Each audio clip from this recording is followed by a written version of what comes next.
Gela, welcome to my YouTube channel. So today we know that there was drama in court and we know how the drama unfolds in that courtroom of Judge Rata and how he controls the entire situation of the drama. And he thinks we don't see the things that he do there. We see him, we see him. Tell me, why did he make all of this to be about him all of a Sunday after lunchtime? So something happened in that courtroom and most people missed how serious it actually was because that was very serious. Because this was not just a reaction, this was a reveal, a proper reveal. And what I like about it, I was so excited. And I was angry at first. But then again, when I realized, oh no, the Almighty is showing us the things that He is going to do with these people when the time is right. Okay. A moment where the judge stopped sounding like a judge and started sounding like someone personally affected. And in a trial like this, that changes everything. Let's be clear about one thing, though. In any courtroom, there's only three roles: the state, the defense, the judge. Those are the three roles that we have there.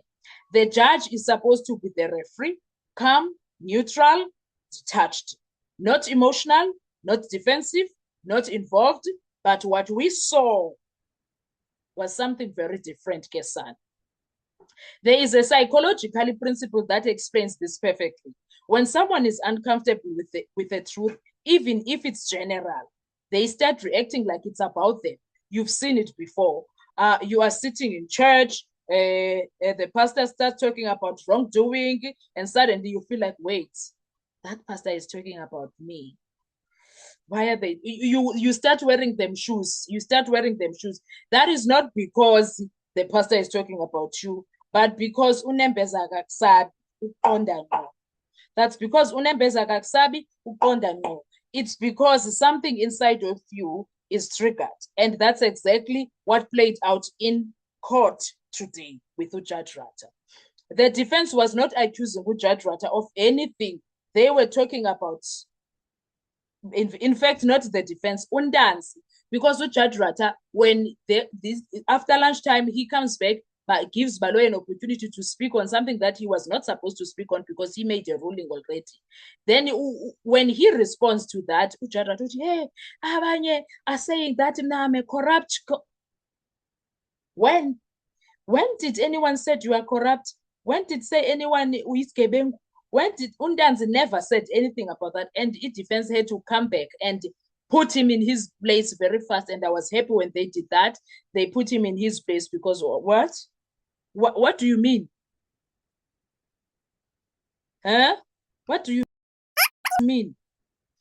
I was so happy when the defense did not allow him to go on and on about that. They put him in his place very fast.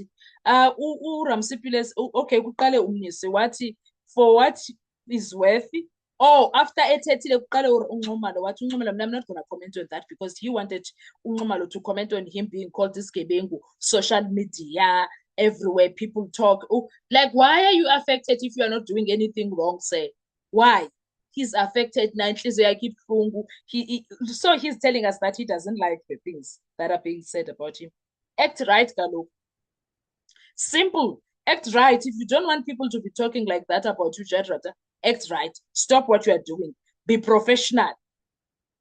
Act like a man that has 56 years experience. Act right.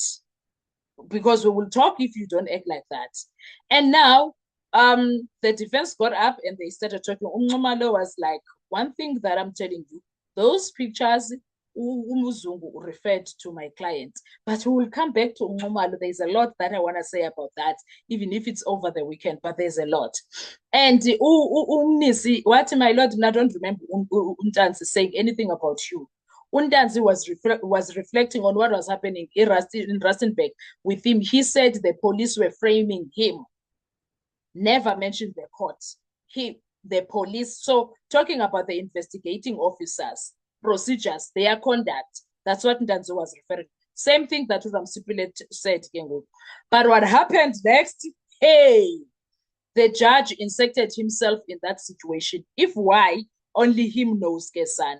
He acted and reacted as if the statements were directed at him. The question is why he feels that way. Why is he feeling that way? His integrity was under attack. Why would you feel your integrity is under attack when you did nothing wrong? You don't need to defend yourself when you did nothing wrong. And in that moment, he crossed a very thin but very dangerous line with Judge Ratha. Change everything to be about him, and it was never about him. It had nothing to do with him. Because now he is no longer just observing the case. He is now emotionally responding to it. He is emotionally involved. And when a judge starts doing that, it creates a perception that he is invested, he is defending something, or worse, he is no longer neutral. In law, they call this descending into the arena. And once that happens, everything becomes questionable. By the way, when it comes to Judge Ratha, a lot has become questionable, Kesan. Now, here is where it gets even more interesting, because the defense did not stop him. They left him to talk, and they let him talk whatever he wanted to say. They let him explain, react, justify. Why? Because the more someone talks under pressure, the more they reveal this is a classic courtroom strategy. You don't interrupt someone when they are exposing themselves. You don't do that. You let them be. You let the moment expose itself also, and slowly the contradictions begin to build. And at this point, uJudge Ratha ugcwalisa incwadi besikade ikhona. Ibikade ikhona uyayigcwalisa. But then it escalated. We started hearing references to evidence not before the court, mentions of things formally introduced, mentions of things, mentions of statements that should not be part of the record. And this is where it becomes serious, because we are like, hey, Bolo Baba. Because a court ruling must be based on evidence properly presented, evidence properly tested. Anything outside that becomes appeal material. So what is he doing? What is he saying, Judge Ratha? So now the question is no longer, was he right or wrong? The real question is, why did he react like that? Why did he make everything to be about him? Because reactions like that don't just come from nowhere. They come from pressure, exposure, or realization. That's what is being said. It might not be as far from the truth. In fact, what I'm trying to say is that Judge Ratha is realizing, so people can see what is happening here. People are seeing now. People are believing these things. Now he is testing it. So if he is worried about that, he must change his ways. And in a case as big as the Senzo Meyiwa murder case, every reaction matters, every word matters, every moment matters, and everything is being watched by us, by the entire world. And sometimes the biggest revelations in court don't come from evidence. They come from how people react to it. Why was he mad? Why was Judge Ratha angry? He must make sense. Why was he angry? Why did he turn the whole situation to be about him? To him being discussed on social media, to him being discussed everywhere. Says is a discusser. We will discuss about you, whether you like it or not. One thing, we will discuss about you. That's it. We don't even care how he feels about that. Yena sizamdiscuss uJudge Ratha. Akaboni ukuthi wenza kanjani. Sizomdiscussa until he acts right. Asinaxesha lalo nto yakhe ngapha koko.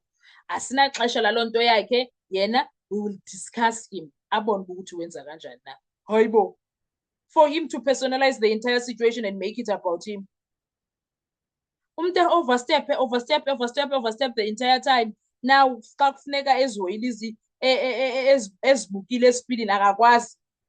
Because now he looks like someone who's refusing to look at himself at the mirror. No, mirror yourself. That was you. Mirror yourself, sir. That was you. That's what you did there. You are angry because those things you've done them. That's why he is angry. He honestly can't stomach that's who he is. Guys, we need to make sure we speak about him until Jesus comes, because clearly, whenever kuthethwa ngaye, he chases things. Ziyamhlaba, makahlabeke until he does the right thing. We don't care. At this point, we don't care. He can't even control his own courtroom in any case. We don't care about his feelings. We are not going to spare him Jack, that man. We're not going to spare him anything. We will talk about him until Jesus comes, if that's what it means. We will discuss him. Oh, we will discuss him, son. Anyway, guys, what are your thoughts when it comes to all of this? I want us to talk in the comment section. Do you think Judge Rata was being nasty when he was making the entire situation about him, whereas no one ever mentioned his name? What did you think was happening there? Because I felt like you are inserting yourself in a situation that has nothing to do with you, say. And him behaving like that was just as confusing as everything that happens in that courtroom. I'll see you on our next video. Bye-bye.